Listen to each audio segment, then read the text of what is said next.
All right, it's post-game time. The game is over. It's officially ended. We usually wait a few minutes before we get started, but I'm just going to assume that everything's working here, that the audio is working, the visual is working. It kind of doesn't matter.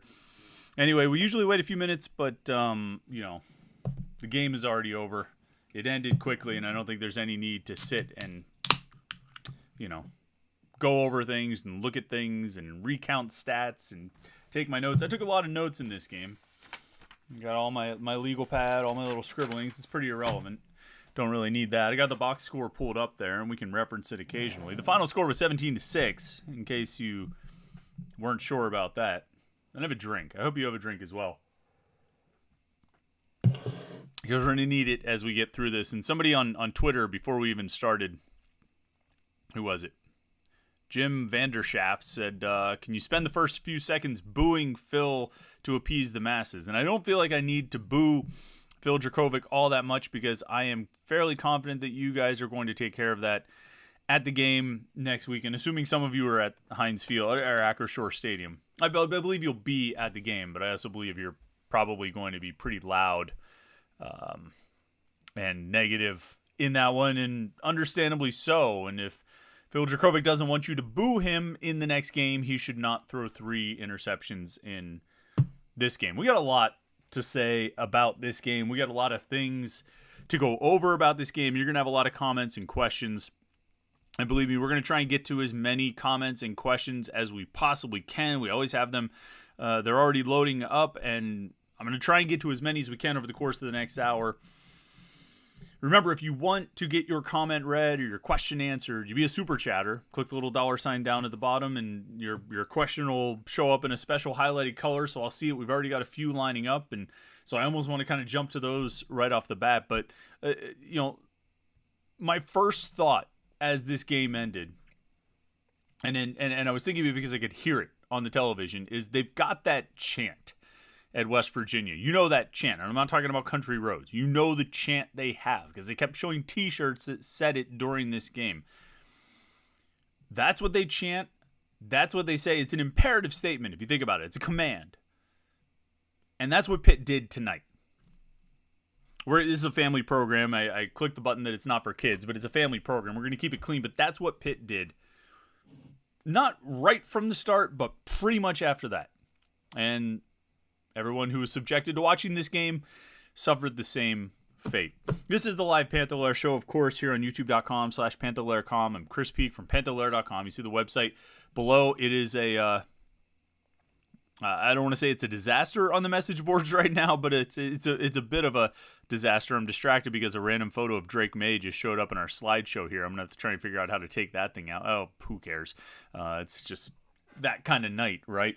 But the message boards are very active and very lively right now, as you might imagine. A road game, a bad loss on the road that people didn't attend. They're all online, and they are all commenting, and they are all very, very upset and very, very angry, as you might imagine. That's the case on Twitter. It's the case on social media across the board, and certainly the case on the Panther-Lair.com message board. So if you want to go join that conversation after we're done here, I recommend it. Panther-Lair.com and our YouTube channel here, youtube.com/Panther-Lair.com, where we talk about everything, whether it's good or bad, whether they win or lose. We always talk about it, and we do it right here on the post-game show. So like this video and subscribe to our YouTube channel. You won't miss any of our content. Whether it's all through the week or it's, on the weekends like this when we get together, sometimes under better circumstances, sometimes under these circumstances. And yeah, the chats are filling up, the super chatters are rolling in, and we got to get to all of you guys. But you know what we have to do first? We got to do it. It's time for the bottle, and look at that measly amount of, left in this Jim Beam bottle. I'm not even going to get... There's not even a point in a shot glass with this. I mean,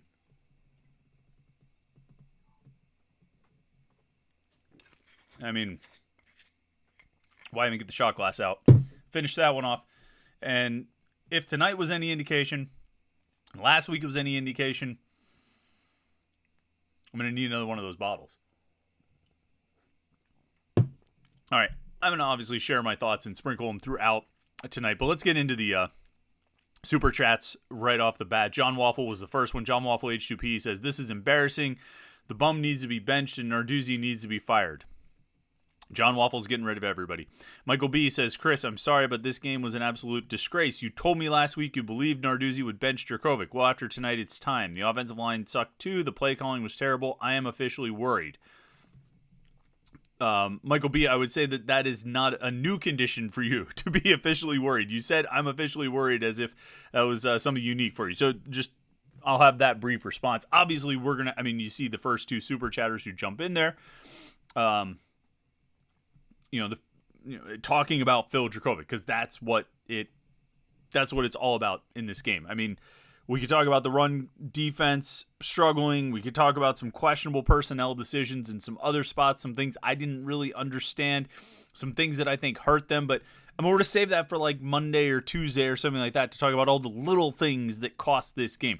This game was lost with terrible offense by Pitt, and the terrible offense was led by a quarterback who played a terrible game. And the one good thing you could say about Phil Jurkovic last week is he didn't throw any interceptions, and he made up for it, more than made up for it, this week with 3 picks. And at least 2 other passes I can think of off the top of my head that should have been intercepted.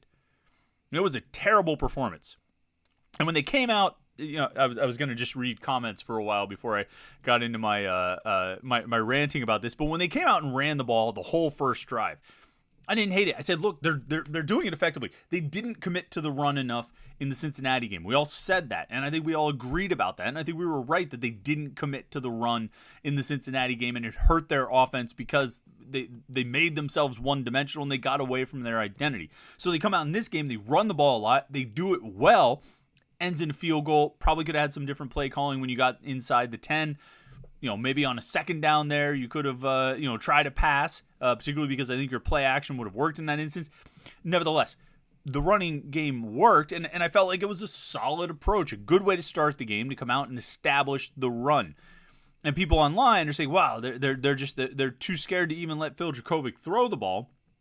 I said, I don't know if that's it. I think they just really want to establish the run, and they were having success. So if you're running the ball and you're running it well, you keep doing it. Looking back, maybe they were worried about Jurkovic. I mean, maybe they genuinely were concerned about putting the ball in his hand. And if they were, I would say they were very much justified in those concerns. Jurkovic finished 8 of 20 for 81 yards and 3 interceptions. And after I sat here for the whole last week saying he couldn't possibly do worse than 10 of 32 for 179 and 3 touchdowns and no interceptions, he goes out and is demonstrably worse. 8 completions? 8? 81 yards? 3 interceptions? It was a terrible performance. A terrible performance. And I think Jurkovic would have to admit that himself. Most importantly, will the coaches. And you've heard me go on these rants before. I talked about it earlier this week that with personnel decisions, I pull back from questioning them too much. I feel like the coaches have more information. The coaches have more to go on. We have a 3-hour block of the game. The coaches have the whole week and all of training camp and all of spring camp and all of that. But my God, I don't care if Phil Jurkovic went through all of spring camp and all of training camp without throwing a single interception. If you play like he played tonight, you can't keep your job because you're not helping the team win. Now, I asked somebody last week, I said, is it possible that 11, Christian Bear, is a better option than 5, Phil Jurkovic? And they said, no, Jurkovic still gives the team the best chance to win. I can't believe that that's still the case after what we saw tonight. He made like 2 good throws. Maybe. I thought the Bub Means throw, the 20-yard, the Bub Means throw was good. I was thinking he made 2 good throws before like the final drive or final almost drive or whatever it was when he hit Gavin Bartholomew for the 27-yard pass. That was a nice play. It was a nice throw. It was a nice play. Everything else was, it was garbage. It wasn't good. The throws were off target. He's not on the same page with Bub Means again on that drive. Just sails the ball high. Almost gets intercepted. Does get intercepted. Just a really poor performance. And I don't know how you can justify. I don't know how you could justify keeping him in for the second half, let alone next week's game against North Carolina. And I'm not one. And I'm not one to say this because I don't think coaches think this way, to just throw a guy out there and see what he can do. That you replace a guy just for the sake of replacing a guy. And I don't think coaches think that way because I think they want to be able to support their decision. They want to make a decision for reasoning and rationale beyond let's just see what he can do. But in this case, like, what's the worst case scenario if Christian Bear or Nate Yarnell goes in? 7 of 20? 4 interceptions? I mean, really, like, what? I understand shying away from making a change just for the sake of making a change or just trying to find out what I can do. Or what a guy can do. I understand that. But if the low can't get any lower, if it seems really almost inconceivable that you could be worse than what we saw. And Phil Dracovic was far from the biggest problem tonight. I mean, well, I shouldn't say he was far from the biggest problem. He was far from the only problem. There were other problems for this team tonight. I mean, the offensive line continues to be an issue. A couple positions in particular, some specific positions in particular, continue to be an issue. And I don't know how you resolve that particular now in light of some injuries. Where BJ Williams apparently was hurt and didn't make the trip, and that was the true freshman who got killed against Cincinnati. So we're talking about how much Pitt lost by not having that guy available. And now Mac Gonsalves is hurt. Ryan Baer goes out there, and I still think Baer has a huge ceiling and tons of upside, or super high ceiling and tons of upside, but he didn't exactly play well in his limited opportunities. I think he'll get better. I think if Gonsalves has to miss time, I think Baer will make the most of the experience and playing time that he gets, but they had another injury then. Bengali Kamara didn't play the entire second half. I think most of the second quarter. So you ended up with, Braylon Lovelace out there a lot. Brandon George got a ton of snaps. Brandon George got a ton of snaps at middle linebacker, so Shane Simon could move outside to money linebacker where Bengali Kamara was playing because they don't have any depth at money linebacker. They tried it last week with Nick Lappy. He played 2 snaps. I don't think he played any snaps tonight on defense. I wasn't at the game. I was watching it on TV, but from what I could see, it was pretty much, their ideal lineup, which is Simon in the middle with Solomon DeShields and Bengali Kamara at the outside spots. And then after Kamara got hurt, you were going with Simon at outside linebacker, opposite DeShields with Brandon George in between. Sometimes they went with Kyle Lewis and Shane Simon, and Braylon Lovelace was playing the money linebacker spot. They really got into a tough spot with their depth at linebacker after Kamara got hurt. Defensive line continues to be a question mark. Safeties, I mean, it's facing RPOs. If you're not getting the right kind of pressure, if you're not playing it well in the front 7, the RPOs are going to be really tough for the safeties to defend. You saw that, for Javon McIntyre and Donovan McMillan. But overall, I mean, we're going to be on the air. We're going to be doing the show for an hour tonight. I don't really think there's much to say about Pitt's defense. They gave up 211 yards. I mean, if you hold a team to 211 yards and 2 touchdowns, you should win the game. If you only give up 17 points, you should win the game. You played winning football. And Pitt's defense did. They forced, 1 turnover. They, held West Virginia to 4 of 12 on third down, only gave up 211 yards. They gave up 151 rushing yards, but not terrible. And again, you only give up 2 touchdowns. That's good enough to win, unless your offense is so bad that they can only score 6 points, that they can't score a touchdown. It reminded me of the Miami game. Honestly, it reminded me of the Miami game in 2019 when Pitt lost like 16-12. I don't think they scored a touchdown in that game either. And the problem with a game like that or a game like this is that the defense can play pretty well, but if they give up 1 drive, that's it. It's a backbreaker because your offense is playing so poorly. 1 drive, I mean, it's college football. You're going to give up a couple touchdowns. A really good defense. You can give up 3 touchdowns and play really good defense. But if your offense is so bad that giving up 2 touchdowns is a backbreaker, that giving up that 1 long drive that they had is a backbreaking, kind of situation. I mean, you lost the game on offense. You lost it on offense. All right, I want to get back to these comments and questions because you guys are blowing it up EV says, no way Christian Vare or Nate Yarnell could have played worse than that. At least after that, there's no way they send Phil Dracovic out there next week, right? Right? I don't know.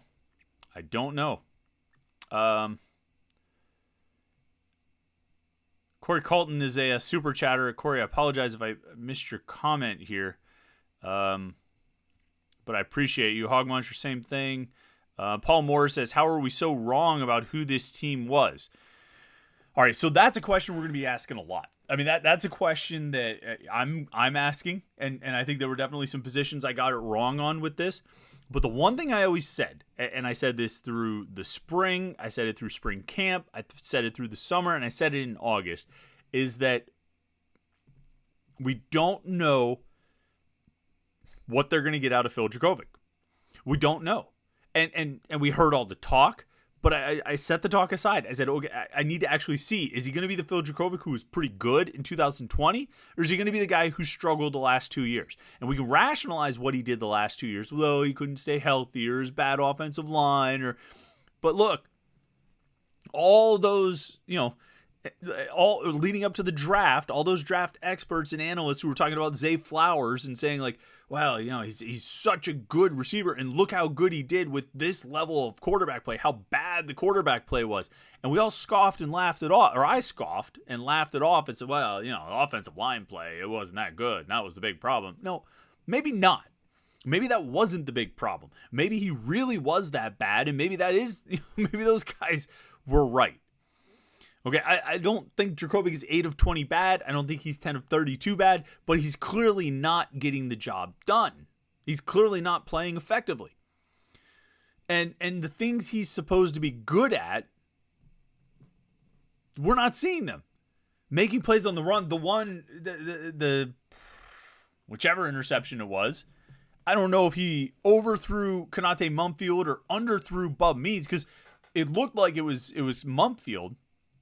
When Dracovic scrambled out to his right and heaved one down the field, it looked like it was Mumpfield who was the intended receiver. But on another view, they showed, an end zone camera. You could see that Bub Means was deeper than Mumpfield, and so the ball could have been intended for Means there. But either way, it wasn't thrown to either one of those guys. Like whatever Dracovic was thinking, if he was thinking, Konate Mumpfield or Bub Means, he didn't throw it to either one. He threw it to some dead zone in between the two of them, and it got picked off by a West Virginia defender. He put the ball at risk way too many times. And here's the thing. All right, here's the thing. We hear from Pat Narduzzi all the time about turnovers, right? When they have a scrimmage, he says it constantly, that pretty much as long as the offense doesn't turn the ball over, they'll win the scrimmage, because they have a scoring system. It's not just touchdowns. It's everything. It's touchdowns, first downs, sacks, turnovers, all the different ways that offense and defense could score, because it's offense versus defense. And he says that when it comes down to it, the only way the offense can really lose is if they commit turnovers, because that's minus points for them and plus points for the defense. And those are the times when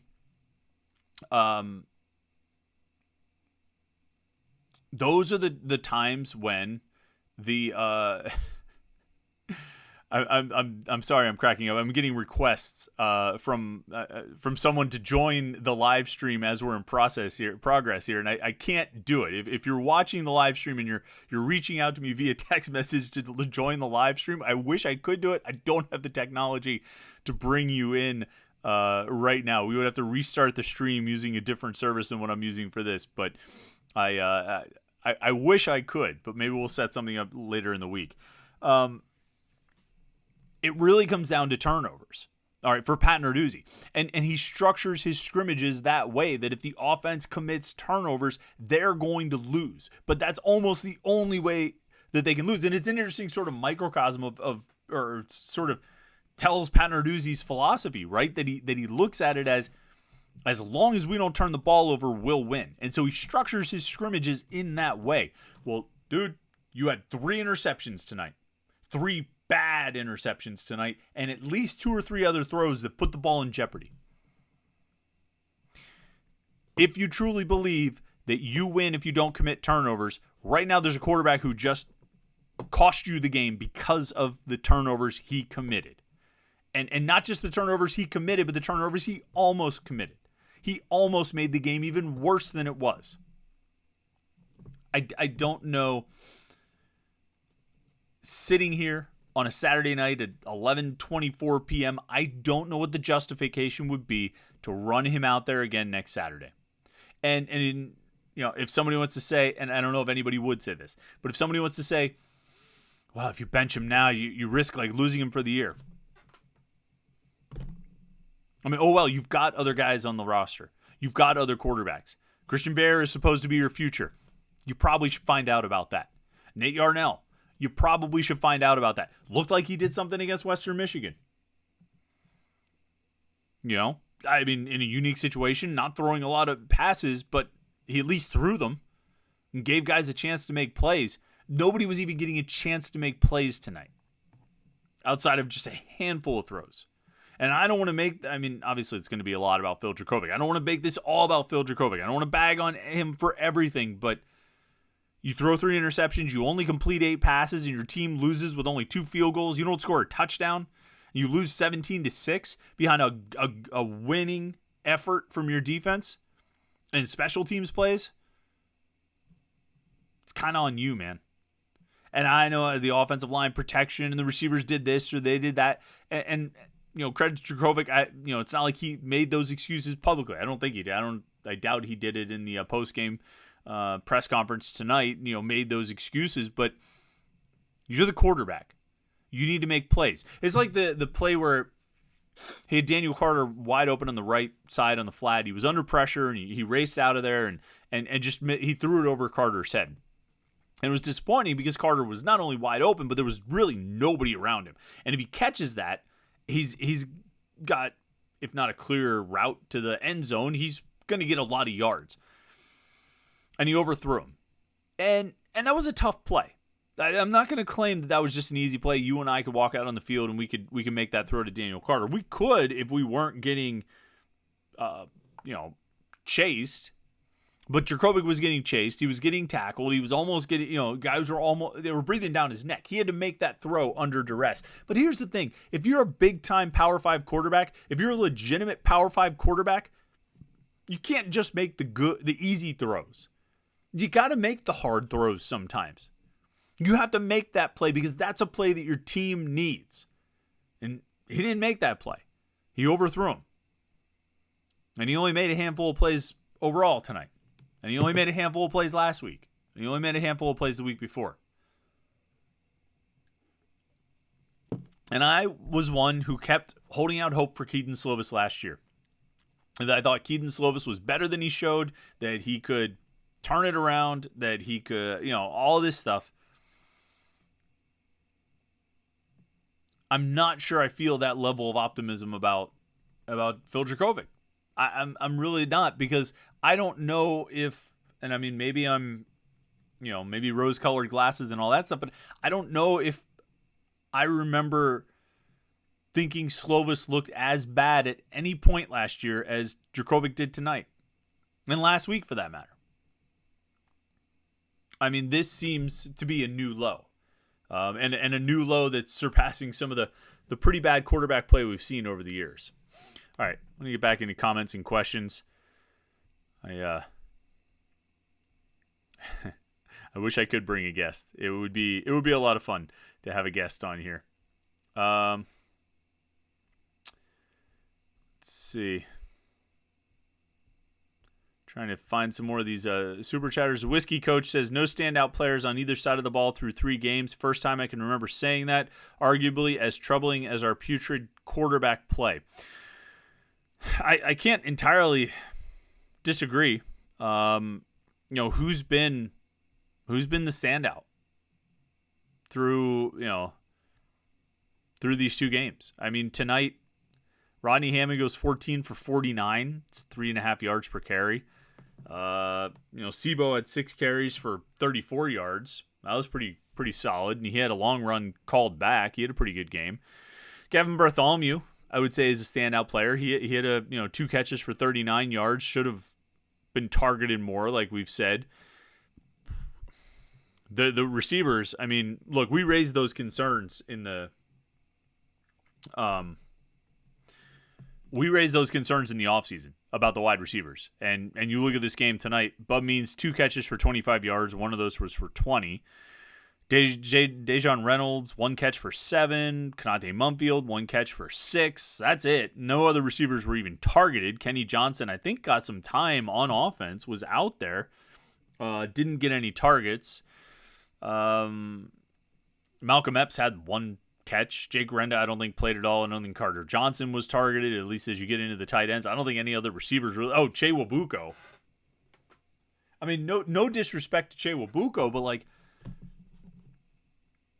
why? Like, West Virginia never seemed to react to the motion from Che Wabuko. Did you notice that? He went in motion a lot. I think they handed it to him once, and but he went in motion a bunch of times, and it never seemed to matter. It never seemed to draw West Virginia's attention or get them, oh, we got to shift. Watch out. Number 21's in motion. They didn't care. It didn't do anything. It didn't help you. You just had one extra guy out there who wasn't doing anything. He was a decoy.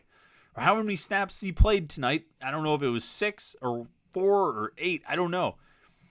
He touched the ball once. And the other 3 or 5 or 7 snaps, he was a decoy, which basically means you were just wasting space on the field. And no disrespect to Che Wabuko. It's in how he was used or not used. You're playing 10 against 11 at that point. Doesn't really seem like an effective usage of personnel.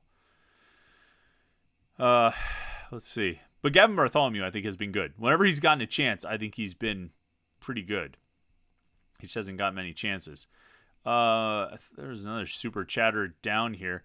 Scott Traverso had a comment, but he retracted it. So Scott, I don't know what you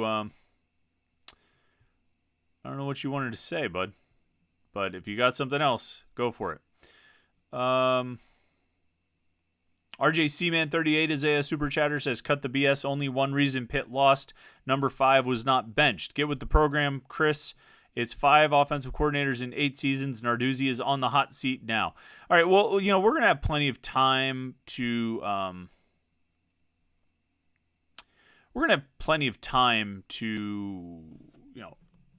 judge Pat Narduzzi's tenure. I'm really, as we sit here on a Saturday night trying to process this game and this situation, I'm not really thinking too much about Narduzzi's long-term future. I think I'll hold off on that for at least a few more days or a few more games or a few more weeks or a few more seasons. But I think there are a lot of people under him, right? Narduzzi's at the top of the pyramid. I think there are a lot of people under him that there probably is a conversation to be had about. That when you look at results, when you look at impact, when you look at just sort of what's been happening over the last couple years, longer or shorter, I think there's some questions to ask. I think they're pretty fair questions at this point. Tony Sadaka says Phil was bad, but the entire offensive line was worse. I mean, they weren't good. Look, Jason Collier, you've got to find a better option at right guard. And maybe that better option doesn't exist, and that's really troubling and concerning. I thought the offensive line would be a strength for this team, but that strength was based on not losing guys to injury. I think Ryan Jacoby would make this offensive line better.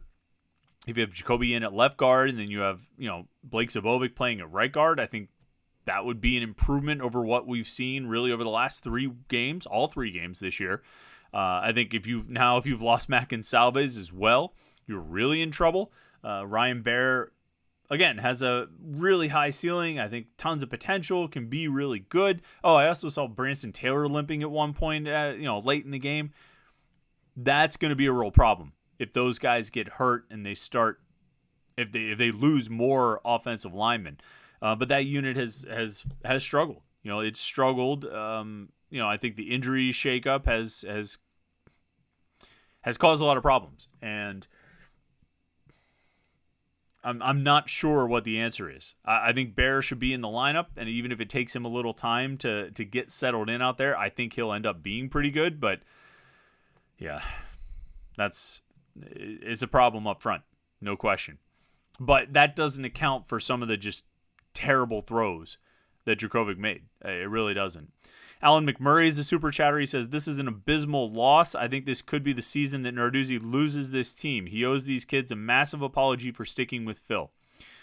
You know, I it's always tough to sort of gauge that kind of thing. I mean, they all know what's happening in the game. Nobody can feel good about this game. I'm sure everybody's upset about this.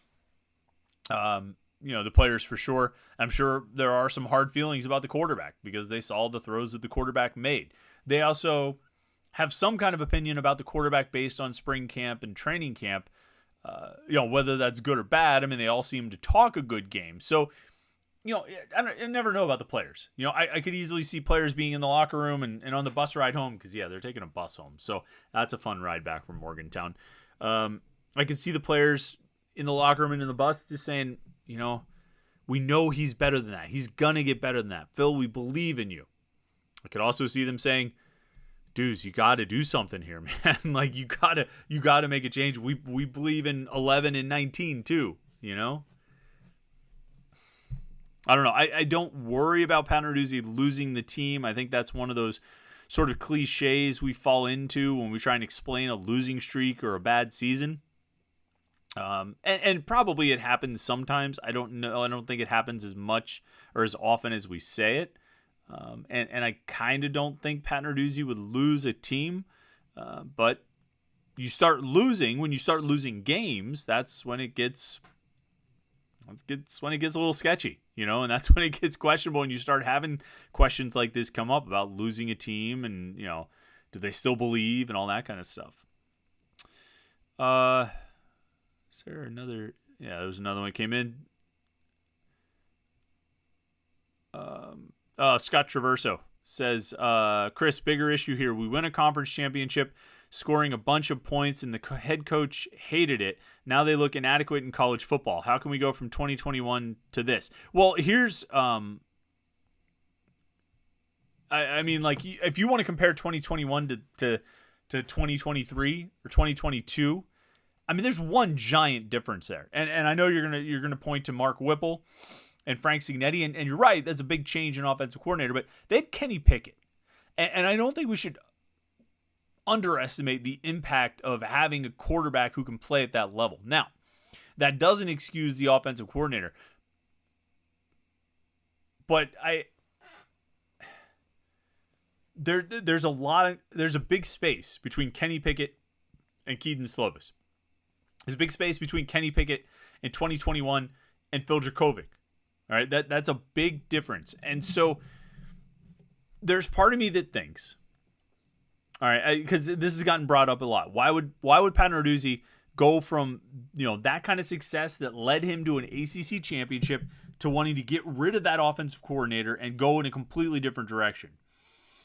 And I think part of it, all right, first of all, you have to remember that Mark Whipple wasn't going to come back after the 2020 season, or Mark Whipple wasn't going to be back after the 2020 season. It was only when Kenny Pickett announced that he was coming back that sort of ensured that Whipple and Pickett would both be together in 2021. Ultimately, I don't think Pat Narduzzi agreed with the offensive philosophy. He hired Mark Whipple to improve the passing game because it was miserable in 2018. You remember that? They ran the ball for, you know, 2,000-yard rushers and, you know, couldn't throw the ball to save their lives. So he hired a guy who could improve the passing game. But in his view, it went too far in that direction. Now, it didn't matter in 2019. It didn't matter in 2020. It did matter. They couldn't run the ball or didn't run the ball in 2019 and 2020, but they couldn't pass it either. So it ended up going 8-5 and 6-5 in those two seasons because their offense was bad in 2019. 2020 was better, but Kenny Pickett got hurt. 2021, you have everything kind of coming together. You have Kenny Pickett as a fifth-year senior. You have his, you know, familiarity with Mark Whipple's offense, and everything gels. But coming out of that year, knowing he didn't have another Kenny Pickett waiting in the wings, even if he had high optimism about Keaton Slovis, he went for a coordinator who could call a more balanced offense. It's not that he wanted to run all the time. He just wanted to be able to run better. And I think that was sort of the common theme last year in spring camp and training camp, and even during the season. It's not that they wanted to just run all the time. They just wanted to run a little more, be a little more balanced, and they felt like they could attack more effectively if they were more balanced between the run and the pass. And I kind of understand that. I do. I kind of understand that if you don't have Kenny Pickett, it can be tougher to run that kind of offense. But it's just gone horribly wrong. It's gone horribly wrong. To the extent where Pitt went 9-4 last year, and at least 2 of those 4 losses can be placed squarely on the offense. And we're sitting here after 3 games now, and Pitt is 1-2, and they've scored 27 points total in those 2 games. If you go in college football, you go through 2 games and you only score 3 touchdowns, you have a bad offense. That's what it comes down to. If that's your scoring over the course of 2 games is 3 touchdowns and 2 field goals, you have a bad offense. And there have been a lot of times over the past 16 games that we could look at Pitt and say, you have a bad offense. And I know there's a lot of reasons why the offense is bad. I know there's a lot of this doesn't happen or that doesn't happen or this execution or that execution. But man, 16 games, how many times could we look at it and say Pitt had a good offense? Sun Bowl scored a bunch of points, but they needed 5 field goals. Virginia, they scored 28 points or whatever, but they had 2 pick sixes. They couldn't score enough to keep up with North Carolina. They couldn't score enough to beat Virginia or Louisville or Georgia Tech. 2 games that they absolutely should have won and didn't need any kind of offensive heroics to pull it off. They just needed competent offensive play, and they haven't gotten competent offensive play for the last 16 games. Not consistently.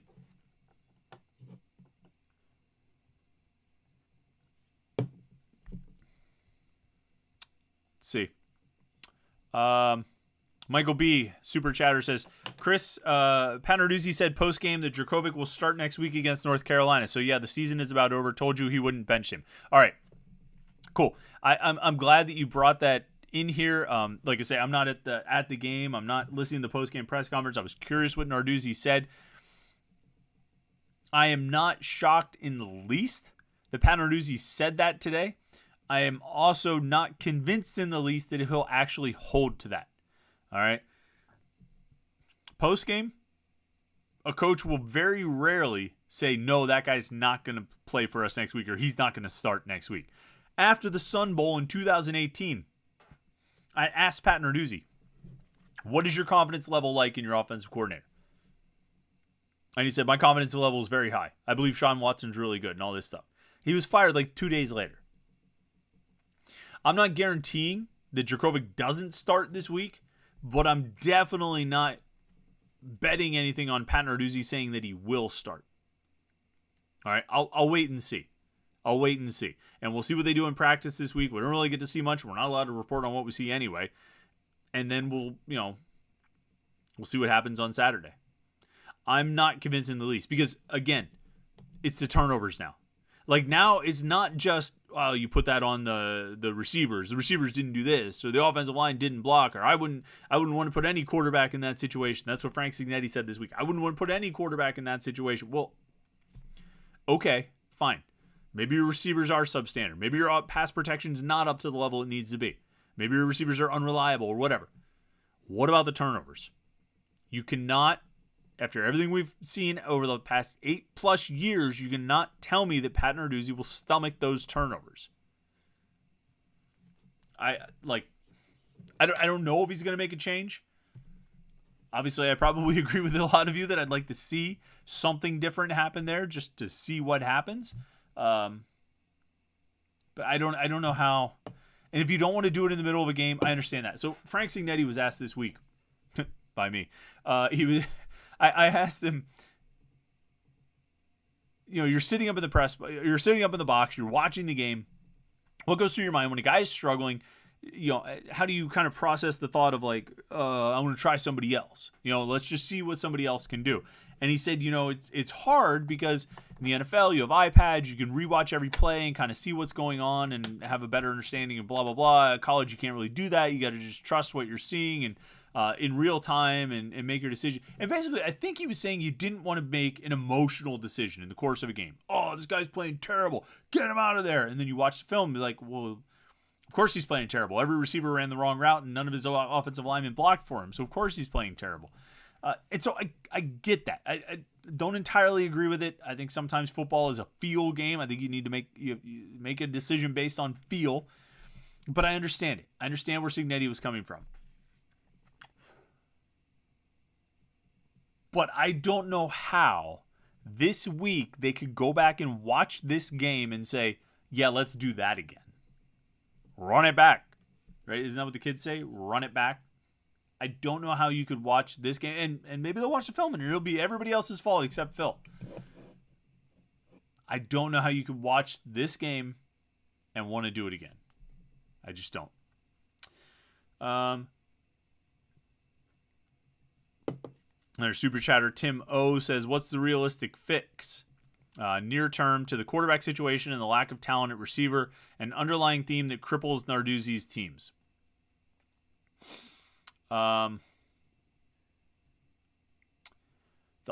What's the quick fix? No, with the realistic fix in the near term to the quarterback situation and the lack of talent at receiver. I mean, I don't know what the realistic fix is at quarterback. I know the realistic attempt is to try somebody else. I don't know if it's going to be a fix, but it sort of feels like we've stooped to a level here where you can't be any worse. Like, it's sort of like at a baseline, you'll get competent quarterback play, which they have not had in these two games. And so at a minimum, that competent play will be an improvement. So, I mean, maybe that's the quick fix, the realistic fix. As far as the talent at receiver, I mean, the depth is what it is. And again, we talked about this all summer. And we talked about it throughout the offseason about the question marks at receiver, how concerning it was, the depth issues and the talent issues, and, how, I mean, your top three receivers right now all came in via transfer.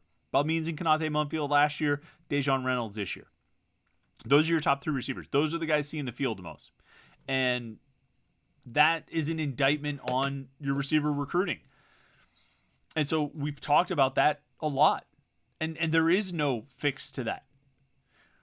I am of the mind, even though they're not deep, I do believe Kanate Munfield is a good wide receiver. I think Bub Means has some physical talents where he can make plays. I think Dejon Reynolds did some things last week that are pretty promising.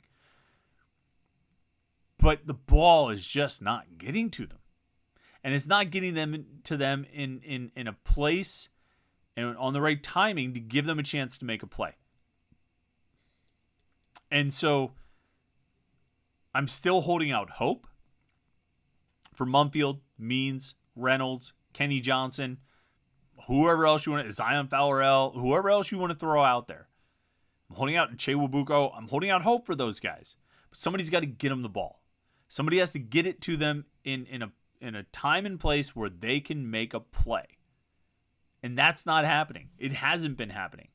They have to have like 0 yards after the catch, Pitt's receivers. Gavin Bartholomew has a ton. But Pitt's receivers, yards after the catch, has to be, 0. Let's see. Bill Forgin says, Slovis 0-1, Phil 0-2. Put the Penn State kid in. If that doesn't work out, 0-3, Cignetti is out. Phil played bad, but Cignetti in the play calling, awful. I mean, I don't think it was... I can't disagree, Bill. I mean, it all was a mess on offense tonight.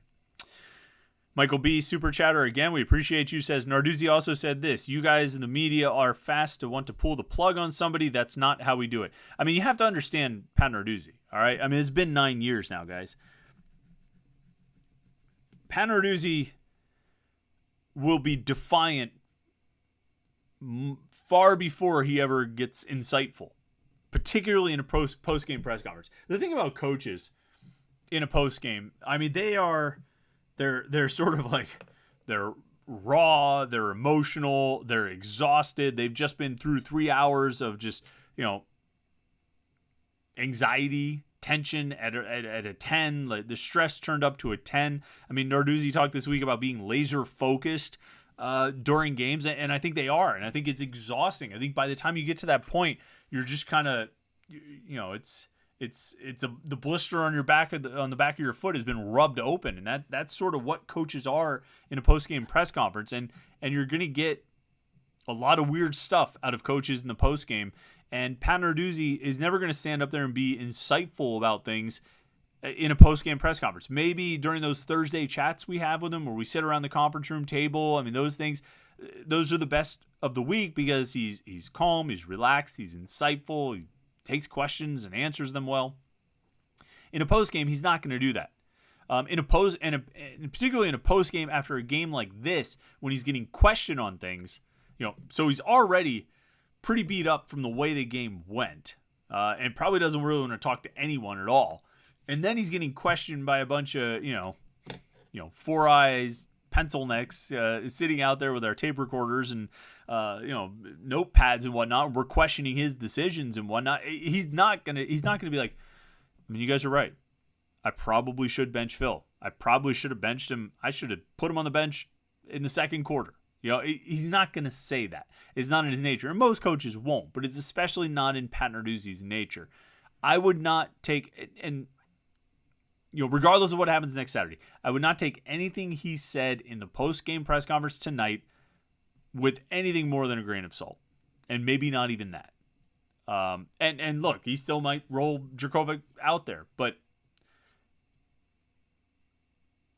I'm not going to base my expectations on what he said tonight because it's immediate post-game, and he's really not in the place to think carefully and thoughtfully about his answers.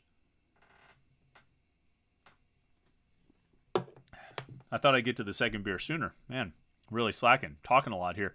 Let's see.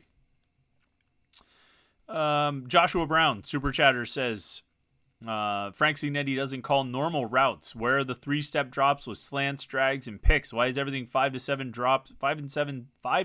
step drops with complicated route trees? That's a great question. It does seem like Phil Jurkovec is dropping back like 5 steps every time. Where's the quick hitter stuff? Nothing seems to happen quickly in this offense. The run is slow developing. The passes are slow developing. Those jet sweeps, there's no get the ball and boom, put your foot in the ground and turn up field. It doesn't seem, maybe it's anecdotal and we're sitting here at almost, midnight drinking and just pretending like we remember every play that we saw out there, but nothing seems to happen quickly in this offense. There's no quick strike in this offense. There's no vertical threat. There's no quick strike. There's no real, yards after the catch type of plays. They can't run a screen. They don't really seem to use slants. Occasionally they'll hit Gavin Bartholomew running up the middle of the field, and everything else is out pattern, not even outs. I mean, I don't even know what the routes are to the sidelines. It's hard to remember when they only threw 20 passes and only completed 8 of them. But I agree. I mean, there's a lot that I don't get.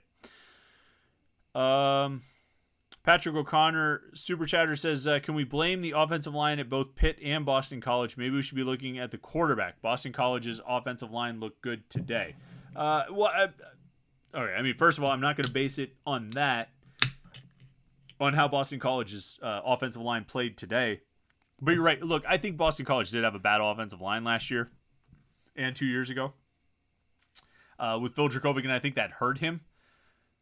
But there are certain realities about his game. I mean, he doesn't look like he can get the job done. And at halftime, I thought he would come out. Passing game would start to gel because they were running the ball so well in the first half. They had 100 rushing yards in the first half. Let me double check that and make sure that's right. But I'm pretty sure they had 100 rushing yards in the first half. Yeah. Pitt rushed for 105 yards in the first half. They finished the game with 130. All right, so if you run for 100 yards in the first half, and they had like 80 rushing yards in the first quarter, I want to say. If you're running the ball that well, you should be able to set up the play action game. You should be able to use that to complete passes. It should work in your favor. But somehow it didn't tonight. Somehow Pitt was running the ball well, never was really able to convert that into, effective passing. And once West Virginia figured that out, they stopped the run too.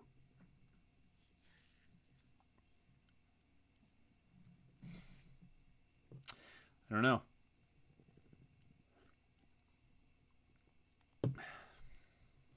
And look, we've spent the last 52 minutes talking about Phil Dracovic. The entire time talking about Phil Dracovic. And it seems like, oh, we should talk about this. We should talk about that. We should talk about the defense and how they give up the run. And, because West Virginia ran for 151 yards in this game. That's not good. They averaged 3 yards per carry, but that was with a few, with sacks and things like that. Donaldson went 18 for 102. The Anderson kid went 19 for 62. Those guys combined 37 carries for 164 yards. Pitt as a team had 36 carries. Those two guys for West Virginia go for 37 rushing attempts. I want to sit here and talk about this thing or that thing. I want to say, about this, what about that?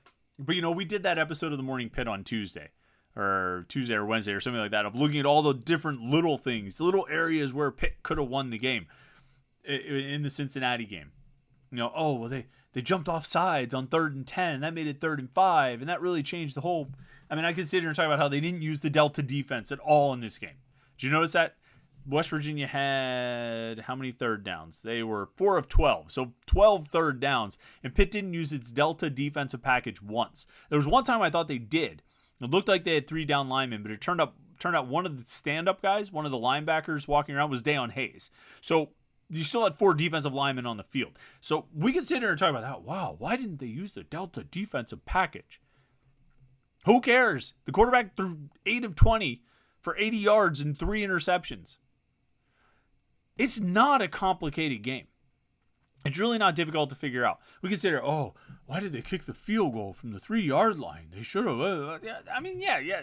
2nd down, they should have thrown to the end zone. 3rd down, they should have thrown to the end zone. Sure, whatever. Should have gone for it on 4th down. I don't care. Doesn't matter. Does something like that matter? We say, Rasheem Biles blocked a punt, but then took a terrible penalty on special teams. What's MJ Devonshire doing, trying to catch a ball against his head? And Kenny Johnson's returning kicks now? There's all different things we could talk about. Donovan McMillan is the full-time safety now. I don't think P.J. O'Brien played at all on defense in this game. I have to go back and watch, but it looked to me like it was Javon McIntyre and Donovan McMillan the entire game. But who cares? If your quarterback is going to go 8 of 20 for 80 yards and 3 interceptions, it doesn't matter what happens at any other position on the field. It really doesn't. And I have to do 5 morning shows this week, right? I have to do the Morning Pit 5 days this week, Monday through Friday. So I'm going to find those other things to talk about. But right now, at midnight, Saturday night, approaching midnight, after Pitt just lost the game 17-6 with the quarterback completed 8 passes,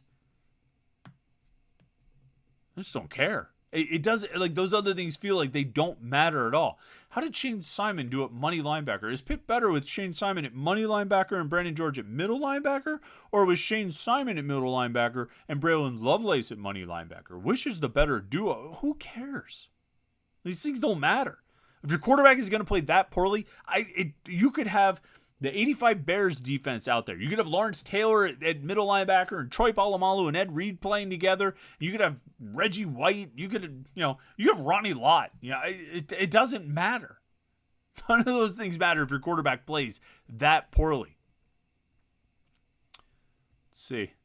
There's so many chats. I really I apologize. I'm missing so many of you guys in the comments, but we got there's so many super chatters. I've been trying to get through these here. Tina Neal says Kenny Johnson did well returning the punts. Yeah, he was on the kickoff team, and West Virginia kept kicking to him.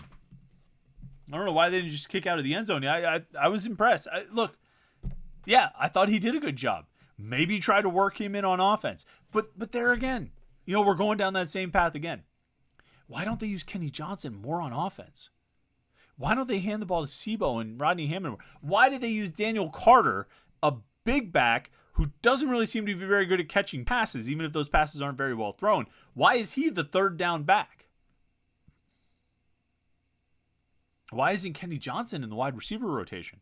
Why isn't this or why isn't that? I feel like we'd just be wasting our time on those things. Because if the quarterback plays this poorly, none of those things matter. And so, like, I agree with you, Tina. That, yeah, Kenny Johnson did well on the kickoffs.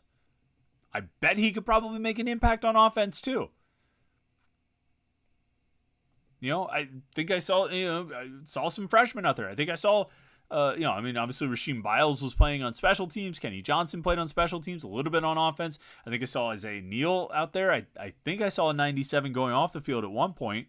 Jimmy Scott, we could talk about him, or Jimmy Scott and Nikai Johnson, both on how they misplayed things. Nikai Johnson misplayed an RPO and gave up a big run. I mean, like we could get into all those little sort of details, but it just doesn't matter. If you don't get better at quarterback, if you don't get competent play at quarterback, if you don't get average play at quarterback, you're looking at a really problematic season. You're gonna match with Drake May. Drake May threw 2 touchdowns through the first 2 games this season. Bring up the stat sheet. I know I believe they ended up winning. Just gonna bring up and see what Drake May did today.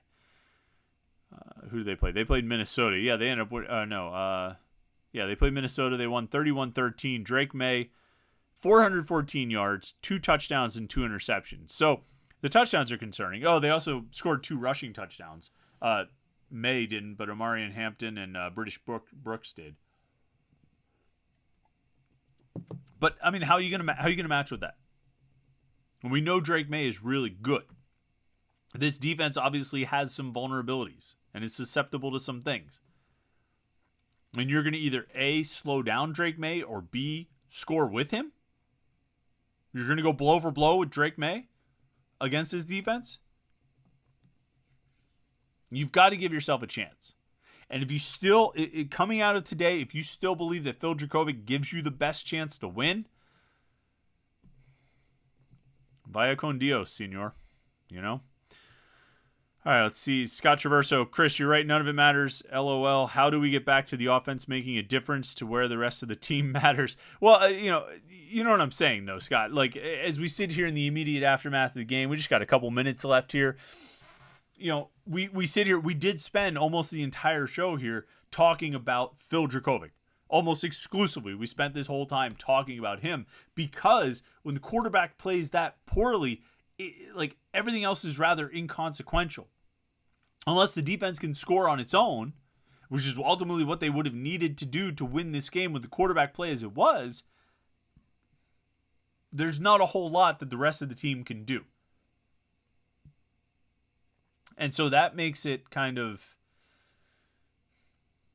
I don't know, it's not that nothing else matters, Scott, but they've got to find a solution there. And it's a solution to the quarterback situation. It's a solution to the offense. And look, if you go back and watch the post-game shows, I remember the first time we got the whiskey bottle out after the Georgia Tech game. You go back and you watch the post-game shows throughout that month of October and even into November. I still thought the coaches were probably right that Keaton Slovis gave them the best chance to win. I'm just not so sure about it this year because it really, it's the turnovers, and this is the reason. And we'll probably say this a million times this week. We'll talk about it on the live show on Wednesday night. We'll have lots of these conversations, and I'll say this lots of times, but I think there's a realistic chance of a change because of the turnovers and because of how bad the turnovers were. And if they still stick with Phil Dracovic in light of the turnovers tonight, that either says something about Pat Narduzzi changing his stance on turnovers and how he feels about them, or maybe it reflects on the guys behind Dracovic, which is probably a conversation that's even more frightening than the ones that we're having tonight.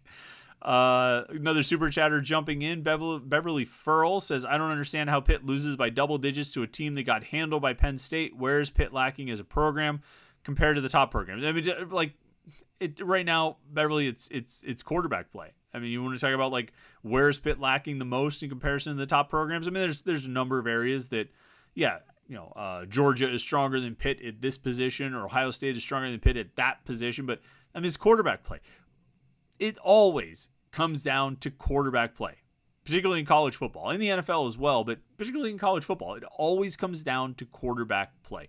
If you're not good at quarterback, you're going to struggle. If you are good at quarterback, you're going to win a lot. It's really as simple as that. And you can extend that out to the offensive coordinator. You can extend it out to this or that, but it's really it really comes back to that. It comes back to quarterback play. And because of the quarterback play, Pitt lost tonight. 17-6 at West Virginia. Panthers dropped to 1-2. They'll open ACC play next weekend with North Carolina at home. An 8 o'clock game. We will have a live show after that. It's going to be even later than this one. I hope we're starting by 12 or 1 o'clock. I'm guessing it'll probably be closer to 1 than 12, but we'll get that started as early as we can. But you guys have shown in the past that when we do these late live shows, you are always game to show up and hang out.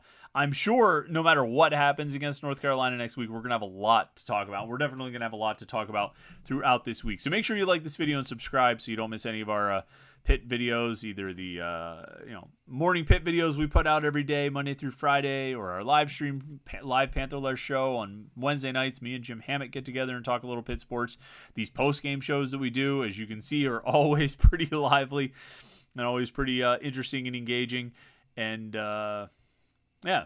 And, of course, we have video interviews and highlights and stuff like that on youtube.com/Panther-Lair.com. So like this video and subscribe, and then head over to Panther-Lair.com. I'm going to wade into the swamp there pretty soon and see what everyone's saying. I know what everyone's saying. We'll see what everybody's saying, though. So go hang out with the other Pitt fans at Panther-Lair.com. Panther-Lair.com, Pittsburgh.rivals.com. Pitt loses 17-6, but at least we all got together and hung out and drank and talked about it, right? All right. Well, you enjoy the rest of your evening. Find something fun to do. Maybe there's a late night Pac-12 game on or something like that. Try and enjoy yourself for the rest of your Saturday. Have a good Sunday, and we'll be back with you again on Monday morning for the Morning Pit right here on youtube.com/Panther-Lair.com.